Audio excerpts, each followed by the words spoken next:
David, I think you start us off. Go ahead if you're ready. Okay, great. All right, everybody. Good evening. My name is David Duthman. I'm one of the city's hearings officers. And tonight I will call to order a public hearing on file number 2022-022.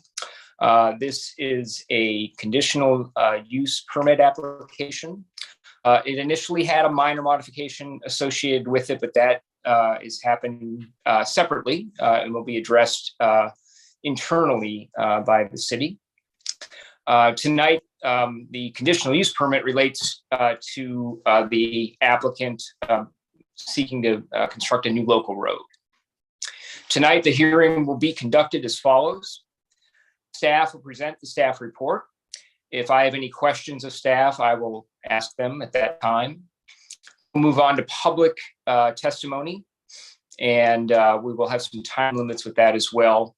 We'll start out with the applicant, and the applicant will have 30 minutes, and that would be split between the main presentation and any rebuttal as necessary. We'd move on to people in favor of the application, and then people opposed to the application, and each of those would be 4 minutes. Finally, like I said, if there was rebuttal from the applicant, that would be the remainder of their 30 minutes. At that point, we will not take any more testimony from the public or the applicant. We'll hear final comments from staff, if any. At that point, then, if I have any questions, I'll ask them at that time. And then since we are doing this hybrid approach these days, we will leave the record open in this matter for 7 days, and my decision would follow. I imagine it will follow fairly quickly in this case. So if you're participating virtually and have signed up to speak 24 hours in advance of this hearing, staff will recognize you when it is your time to provide testimony. State your name, please, and your address for the record. If you are uncomfortable giving us your address publicly, I would just ask that you do that with staff after the meeting. If you're in the audience this evening and wish to speak, fill out one of the testimony forms and submit it to planning staff. We will recognize people who wish to speak, and when you come forward, again, state your name, and same deal with the address. If you don't feel comfortable giving it, then please do so sort of off the record, if you will, with staff. If there are any questions, please direct those towards me. And in reaching a decision, I must consider whether the application meets the relevant approval criteria in the city's land use regulations. The criteria are identified in the staff report. The staff report was available online and accessible to the public 7 days prior to tonight. Testimony and evidence should address these criteria or explain why other criteria are relevant.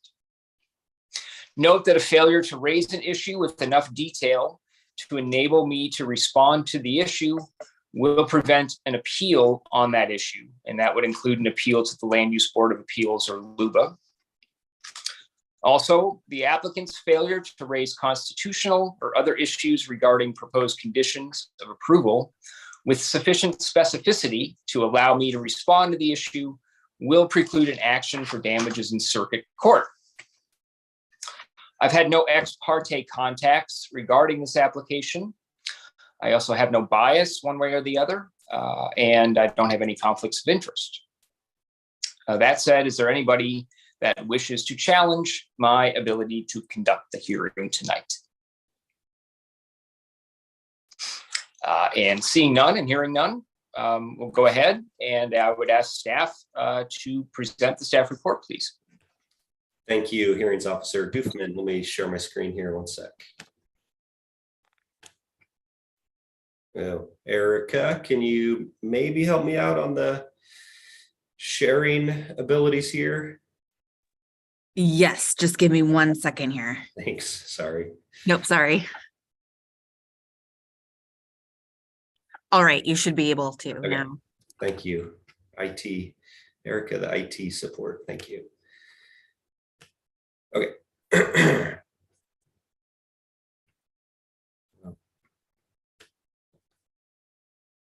Go to presenter mode. Okay. Again, thank you, Hearings Officer Doofman. My name is Eric Rutledge, Associate Planner at the city. Apologize again for my voice. Thanks for bearing with me. I'll be quick here. For the staff presentation on LU 2022-022, this is for Sherwood Commerce Center Phase 1, conditional use permit for a new local road.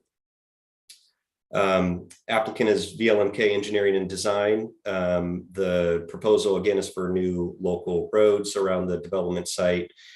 Zoning is employment industrial, and this is a type 3 conditional use permit. We have sent notice of the application to affected agencies. We did receive some comments. Those comments have been incorporated into the staff report and conditions. We sent public notice in accordance with city code.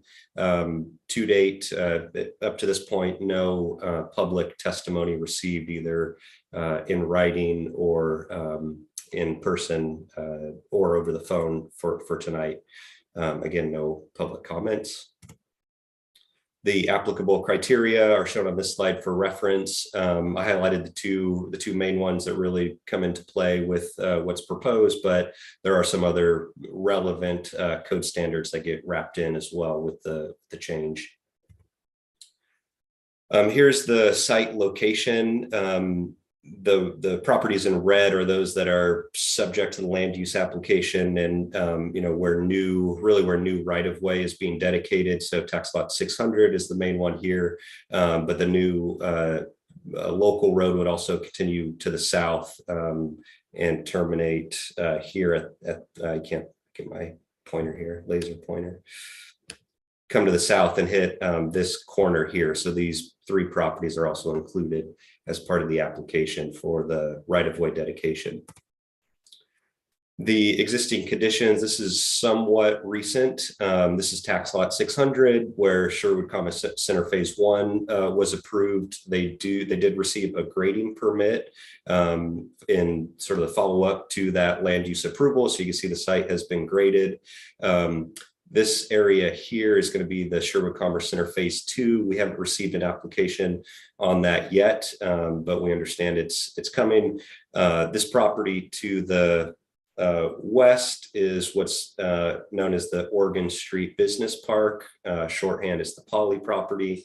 And then these 2 properties down here are the Kerr properties. And you can see these 2 parcels here have also been issued grading permits. So a lot of activity, and actually this Phase 2 has also been issued a tree removal grading permit. So some of that work has started as well. So as you can see, the whole kind of area south of Oregon Street and east of Tonkin Road being prepared for industrial development. The zoning on the property, employment industrial, here's this sort of patch of properties that have been annexed into the city boundary and all have employment industrial zones. So the few properties that we're looking at here, and then the Poly property and the Kerr properties to the south, all employment industrial. And then just some background. I think this kind of tells the story of what's going on here. So in terms of what the city has already approved for land use, we've approved Sherwood Commerce Center Phase 1. We have a modification into this Phase 1 right now, and I'll address that. We have the Oregon Street Business Park, or the Poly land use approval that's been issued. That's for a multi-tenant industrial park, as you can kind of see underneath that green. That's been approved by Planning Commission. No permits have been pulled for that yet. And then, as I mentioned, we have grading permits issued for these 2 properties here, the Kerr property and the Sherwood Commerce Center property. And as you can see, all of them kind of go together in terms of access, especially as it relates to local access. And so this kind of shows how all of them will be getting access from Laurelwood Way and then the east-west. So I just kind of want to show you what's going on in terms of land use and what we have approved so far. So again, these 2 are approved, and these 2 are we're anticipating full development applications, but they have been issued grading permits. And then just a little bit more detail on the Sherwood Commerce Center Phase 1. As we mentioned, we did approve in February 2022. This Phase 1 is shown here on the left to be for 435,000 square feet, new industrial area, building area over 3 buildings.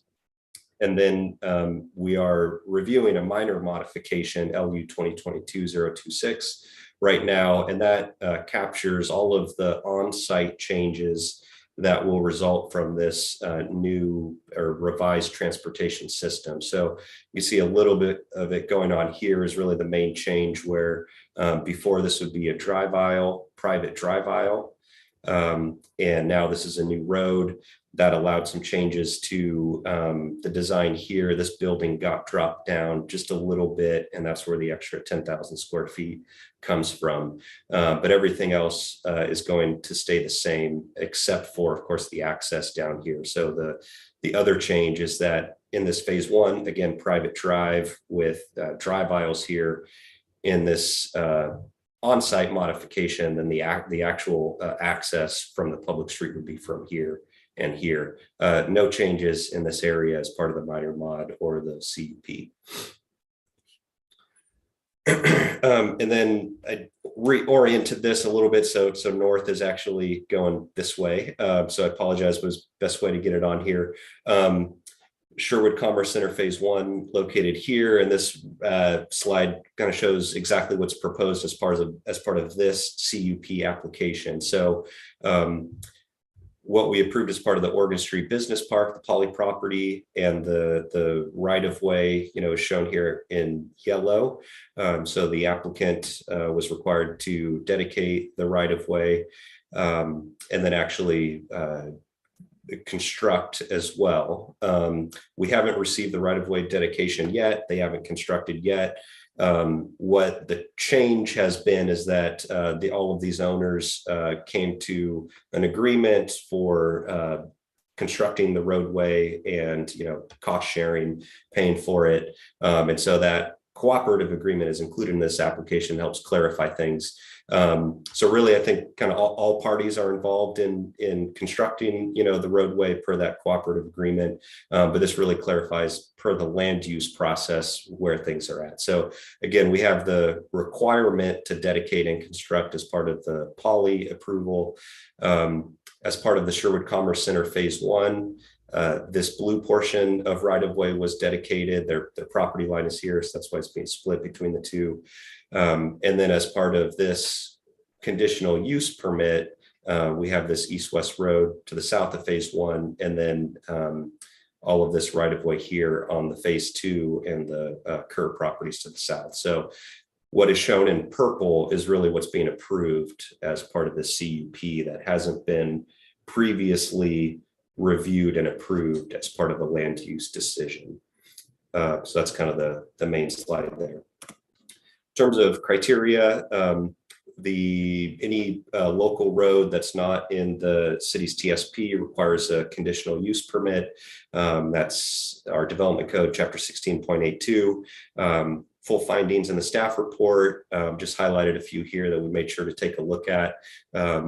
Public facilities are adequate, that the overall, alignment and design meets our goals at the city. And then also that the road in this case can actually be accommodated in its location, given the property size, topography, natural features, et cetera. And we didn't see any issues with that as well.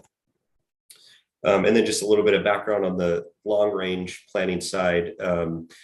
Again, these roads not clearly shown in our TSP, but they are shown in other sort of more refined planning documents, and the main one being our TEA implementation plan.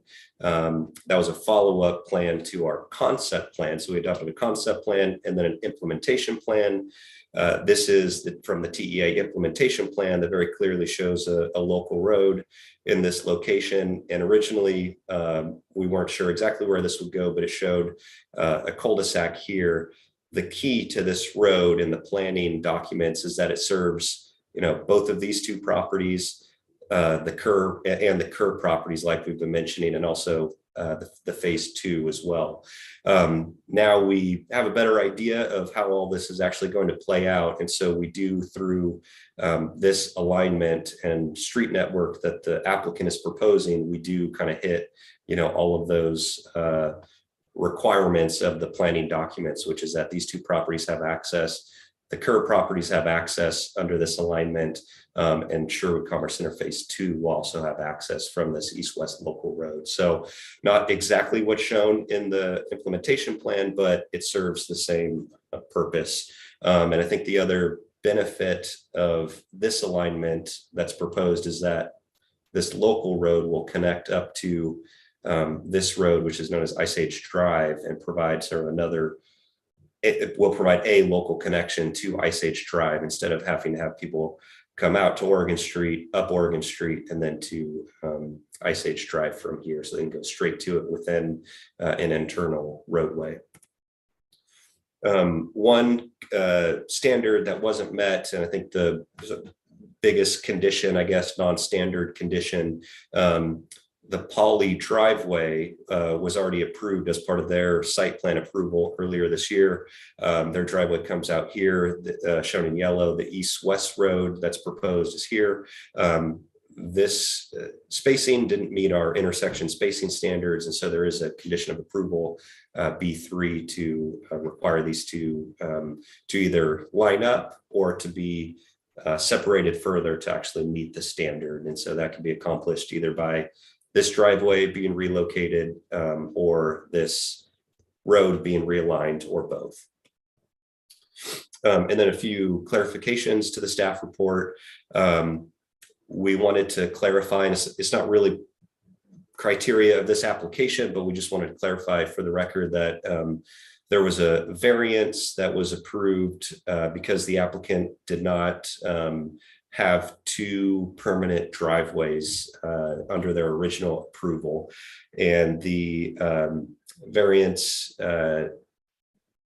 allowed a reduction from two driveways to one. The standard is required if there's over 250 parking stalls on a site, then the code requires two driveways. We did a Class A variance that Planning Commission approved. And what this is clarifying is that even though through this new street system, two permanent driveways will be provided, really their variance isn't required anymore. It's no longer in effect, but it doesn't, per our access management plan that we did for Oregon Street, having these two permanent driveways to the south of their phase 1 doesn't require closure of their interim driveway on Oregon Street. So we wanted to be clear that the variance can go away and no longer be in effect because it's not needed per the code. But that does not mean that the interim driveway on Oregon Street would be closed. That would happen once Ice Age Drive comes online and is available to the site. And then the second one is a small change to the county comments, Exhibit B2, and related to the timing. The conditions require tax lot 500, which is the Poly property, to relocate the driveway on Oregon Street to be out of the turn lane. I'm just going to go back a few slides here. Go back, actually one more. Go back to this one here. When this road is constructed, per the cooperative agreement, there's going to be a right turn lane that's needed right here. And there's an existing driveway on the Poly property. And so there's a condition to relocate the driveway outside of this turn lane. And the change here that we're going over is related to the timing. Originally, the comment said prior to issuance of an engineering compliance agreement, that relocated driveway would need to occur. We think that the best timing is actually prior to acceptance of the public improvements by the city, and that would allow a little bit more time for the change to actually happen and actually relate it to when it's really needed when we accept the public improvements. And we do have revised county comments, and I'll send those to you, Hearings Officer Doofman, and those are also posted on the website as well.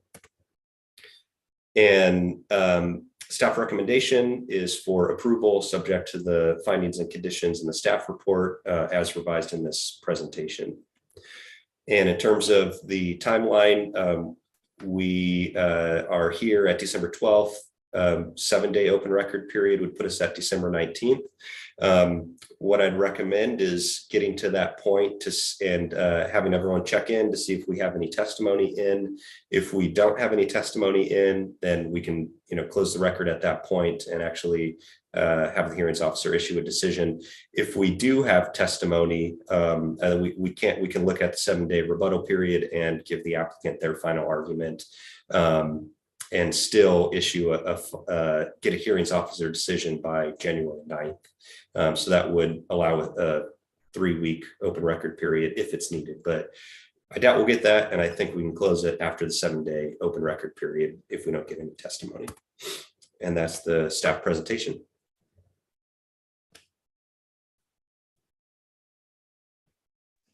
Okay, thank you very much, Eric. That was nice and thorough and helpful. I guess a couple questions. So with respect to those items, sort of the last couple slides that are clarifications or changes that are, driven by the CUP and having the local road, have those been incorporated into the proposed conditions of approval yet? That appear as part of what the public has seen, or is that, or is there even anything necessary from the point of view of a change to condition of approval? Yeah, so the county comments, the way that it was approached in this one, we have Exhibit B2, which is the county comments that were the original ones. On the website, we just replaced that Exhibit B2 with the updated comments. So they are on the website, so they're there. I don't think we need to do anything in terms of the conditions, because what we'll do is just go back to, basically they have to comply with the county comments. So we'll just go back to those comments and implement those, during the occupancy and permitting phase. So we, at times, will actually wrap in the county comments word for word into our conditions. But with this one, I don't think it's necessary. We'll just take the county comments sort of in whole and implement those. Does that answer that question? Yeah, it does. It was sort of twofold. One, just, to the extent that the applicant, members of the public, if there were going to be changes to the recommendation, recommended that we make sure that people can see that. And then secondly, just, assuming I do approve it, more just to make sure that I'm looking at what you were recommending in terms of those. And then on the applicant side, we did touch base with the applicant prior to this meeting, and they are okay with the changes. County comments. We went over those with the county and the applicant together. So, but I'll let them speak to it as well. Okay, excellent. Does the city, this is maybe just an academic question, it is, I think, but does the city CSP typically identify local roads? Or is that something that, do you find a lot of these, in any given subdivision or development that you're having to have processing CUPs for local roads? Yeah, I'd say this is a new one. It's rare. We usually get a small arrow. So I don't know if you can imagine it, TSP, and then we have a local connectivity map, and I can even pull it up. So our collectors and our arterials, the alignment in a lot of cases is going to be there. Sometimes even for arterials and collectors, we just get a little arrow kind of from the road that it's stemming from. So it'll say, we know there's a road here, it's existing, and we'll just get a little arrow this way, and then another one on this side this way. And so it's not really, the full alignment isn't clear.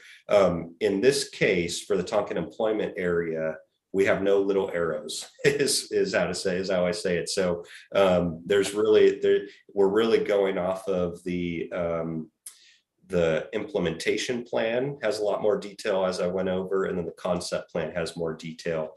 But generally speaking, the TSP is a higher level.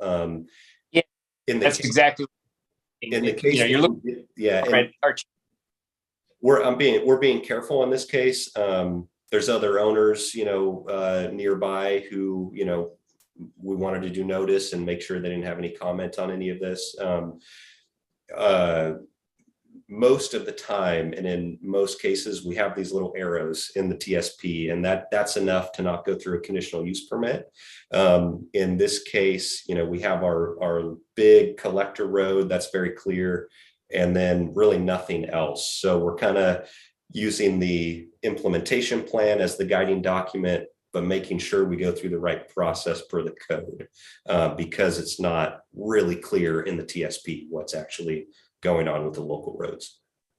Okay, that makes sense. That makes sense. And you mentioned how there's now an agreement amongst the owners in that area with respect to this new local road. At least that's what I think I heard. Was that the impetus for doing this? Was it something that the property owners decided to do, or was this more in response to either like a county comment or a city concern? Yeah, good question. There's a bit of a history. Let me pull up my screen again. One sec.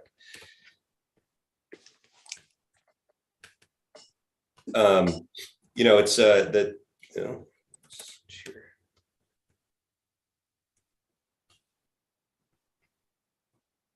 Sorry, one sec.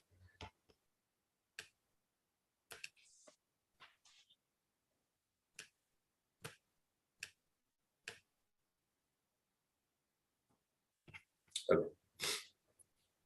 Let's go to this one. So the Talking Employment area, new growth area for us, really no infrastructure, lots of regional utilities that are crossing the area, but no local infrastructure. So it was, I'd say, kind of both out of necessity, but also to work together and maybe see some economies of scale with construction. The main issue was that we kind of had to go back and forth with the main two parties that were getting their applications approved. Looking for my cursor. The main issue was that based on the access spacing standards for the county, not each one of these properties along Oregon Street was going to be able to get its own access. And so we had to look at, local roads that we could plan for that would meet the spacing standards. And so when we did that, we got one road, our Ice Age Drive intersection here. And in order to meet the local street or the spacing standards for the county, the local street had to be down here. For Sherwood Commerce Center, that put them in a tough spot because they just have this frontage here. Really having a permanent access point here wouldn't have worked for the county standards. And so this application got approved first, but they didn't have the actual connections to provide access. And we just got a fee in lieu for this one. Then the Poly property, Oregon Street Business Park, got approved, and we got this connection as part of that land use approval.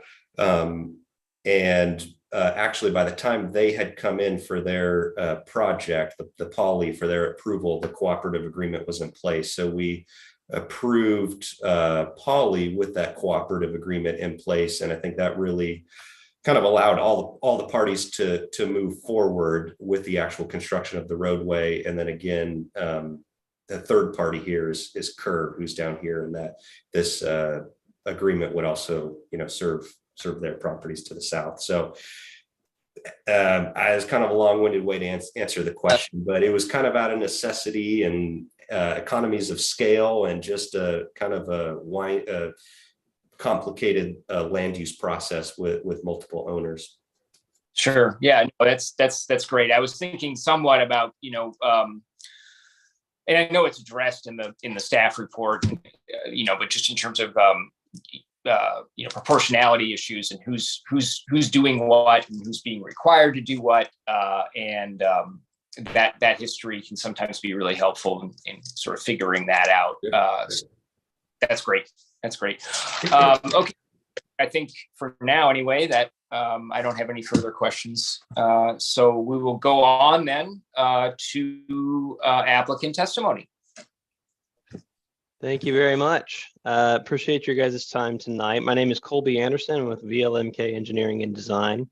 I'm representing Schnitzer Properties, who Ryan Shera is with Schnitzer Properties, is on the line as well this evening, and John Niemeyer are both owners and the vested interests in the project.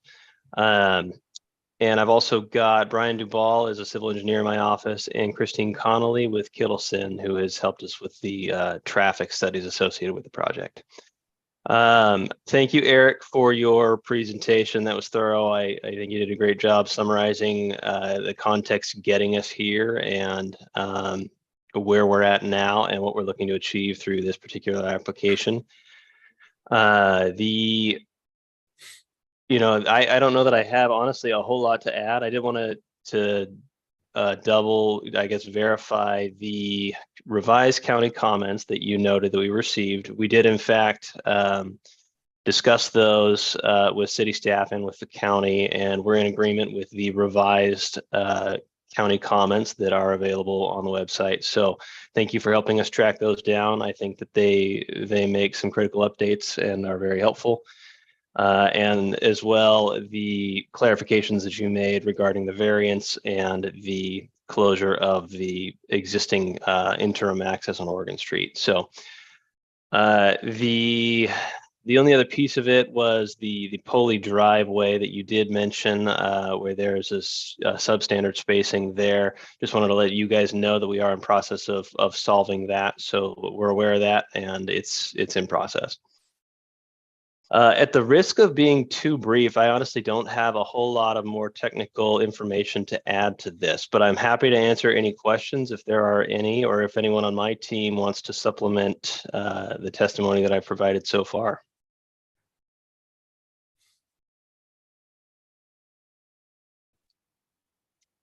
Thanks, Colby. Yeah, I guess if there's anybody else on your team, it doesn't maybe seem like there is, but wants to talk, but that would probably be good to get that now. And then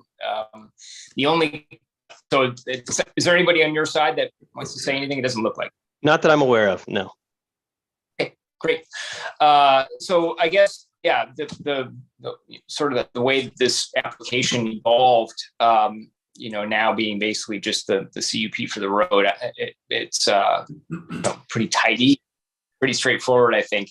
I agree with the city's analysis in terms of the compliance with CUP criteria. I guess the question I'd have for you then is just in terms of the conditions of approval, the proposed conditions of approval, those in addition to the new comments from the county, et cetera, those are acceptable to the applicant. That's correct. We've reviewed those and we've discussed with city staff, and we're in agreement. Great. Thank you.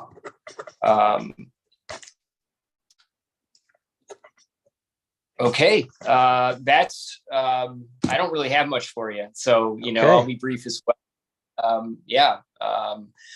Thank you. You may have, depending on whether there's any additional testimony or questions, some rebuttal that you might want to provide. But for now, I will move on. Okay, thank you very much. Appreciate your time. Yep. Thank you, Colby. Okay, so we'll move on then to those, if there's anybody out there who is in favor of the application, proponent, you may testify. We don't have anybody in the audience tonight. Wow. Imagine that. And I think everybody that's on virtually is associated one way or the other with the application. Okay. Well, Correct. for the I will then ask, just to make sure we exhaust the issue, whether there's anybody opposed to the application, And if they are, and they would like to provide testimony, now is your opportunity. But you got to move fast. Okay. For the reasons, I don't think there's anybody that would be opposed. So, Colby, I assume that rebuttal is probably nothing that you would need to do, but it's certainly your right if you want to have some final comments. I don't believe that's necessary from the environment that I'm perceiving so far. I think we're all right. Thank you, though. Okay, you're welcome. And then Eric or anything that would be an additional to what you've already provided this evening. Nothing else. Thank you, David. Yeah, you bet. I don't know how I get all these easy ones, but I'll take them. Oh, careful. Yeah, I know, right? I just completely jinxed it, didn't I? So as I said at the beginning, we're going to go ahead, leave the record open for a 7-day period, and maybe just clarify again for the record. Doesn't sound like there's many people that would need to hear this tonight anyway, but they would need to get that into additional comments. Testimony would need to go to you, Eric. Yep.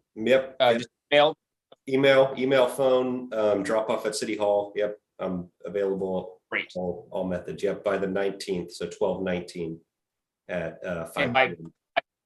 4 p.m. I can't remember what Yeah, your 5 time p.m. is. Yep. So the 19th at 5 p.m. Great. Okay. And for the benefit of anybody out there that may, still want to comment on this, that is truly, anything that you still want to, say about the application. And I think, as Eric wisely pointed out, if there are comments that come in and it seems that there's a reason to continue that open record period, we can certainly do that. But I don't think there's any reason right now to be setting out a 3-week period. So we'll see if anything comes in during that week. Otherwise, in the absence of any, additional testimony or something that would, put a fly in the ointment, so to speak, I'm inclined at this point to approve the application. Of course, wait to see what happens during the open record period. But it seems pretty straightforward, and I appreciate all of your time tonight. It sounds like there's a few people that are ill, so it's nice to just go ahead and have the hearing and get it done. So that's great. Cool. Thank you. Yeah. Thank you. Anything else, David?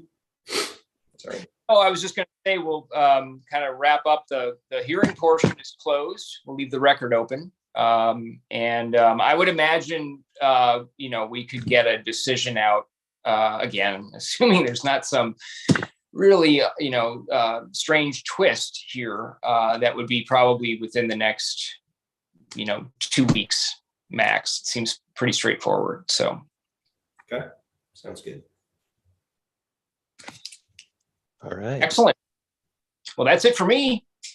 All right. Thank you, everyone. Erica, you'll end us here. Yep, I'll Thank end you the all. meeting. All Thank right, you. Thank you. Appreciate your time. Yeah. Thanks, everyone. Better, everyone. Yep. Thank you. See ya.